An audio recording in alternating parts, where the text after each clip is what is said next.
Hello to everybody who's just been to the Sales Dojo at St George's Hall. Amazing venue, massive crowd. Thank you so much to everybody for getting out of bed in a dark February cold morning and investing in yourself. It's so important. And a huge thank you to Paul and to Karen for some amazing talks this morning. So as promised, in our top 10 ways to push things through your sales funnel faster, I'm going to give you point 9 and point 10.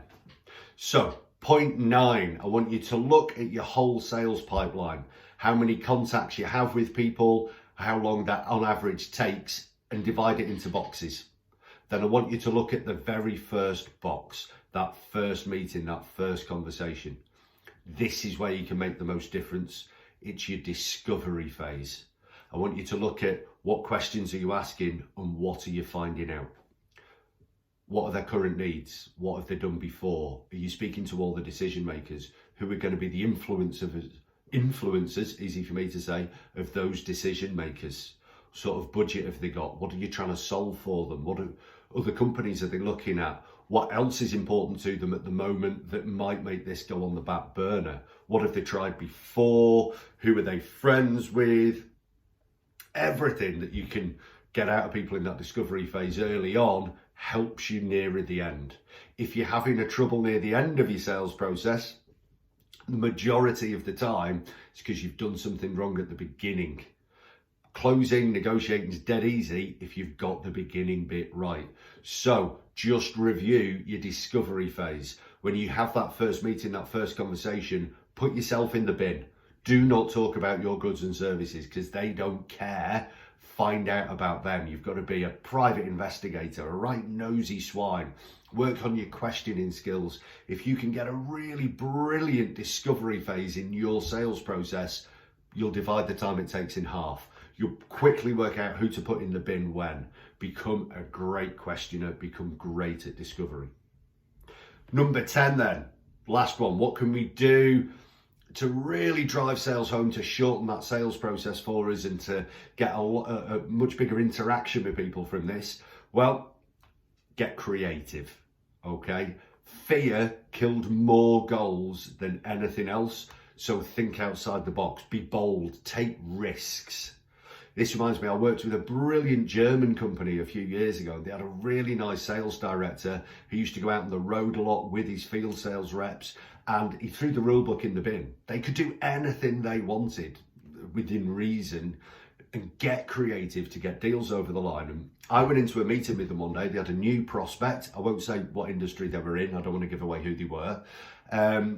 Quite a large organization, and we had a really good discovery conversation, built some really good connection with this guy, some really good rapport. And the prospect really wanted to talk about his love of cars. Now, the sales director was a bit of a petrol head as well. They had this great conversation, and the guy was saying his dream, maybe his retirement dream, was always he wanted a brand new Porsche 911. And they had a great rapport building conversation about this, and then did all the important discovery phase too.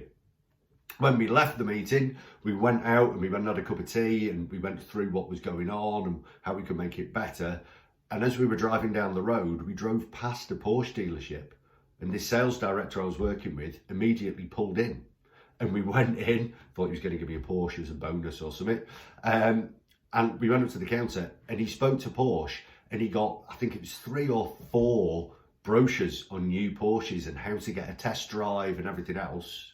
And a week later, we went back to this client and said, I loved our conversation. Hope you don't mind. I've taken a liberty. I've picked these up from Porsche for you. Should we go and have a test drive? Wow. Talk about thinking outside the box. The relationship was massive immediately.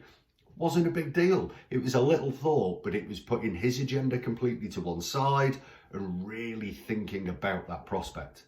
All his competition that had been in that week, not a chance. He's come in and shown real empathy, shown he's really listened and done something for this client above and beyond. So if you want to really speed your sales process up, what could you do that's creative? Look at each box in that sales process. Are you sending them a bottle of wine or a thank you card? Right, how crazy could you get? How out there could you get? If you need inspiration for this, go on YouTube or read the book all about Zappos, Tony Hsieh in America. greatest customer service teams in the world. Read about Richard Branson and some of the crazy out there things he's done. It's a world full of noise now. If you want to stand out, you've got to get creative. You've got to think, how can you get people coming back to you? How can you dangle a carrot? How can you get really involved with them? And it's a lot more than just features and benefits, guys. So think outside the box. Right, my slides with my top 10 will be sent out to everybody who's been to the Sales Dojo.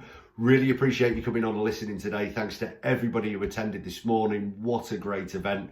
We'll release details of the April Sales Dojo as soon as we possibly can. Until then, keep smashing the sales, keep hitting target, earning commission, and keep buying those shoes. Cheers.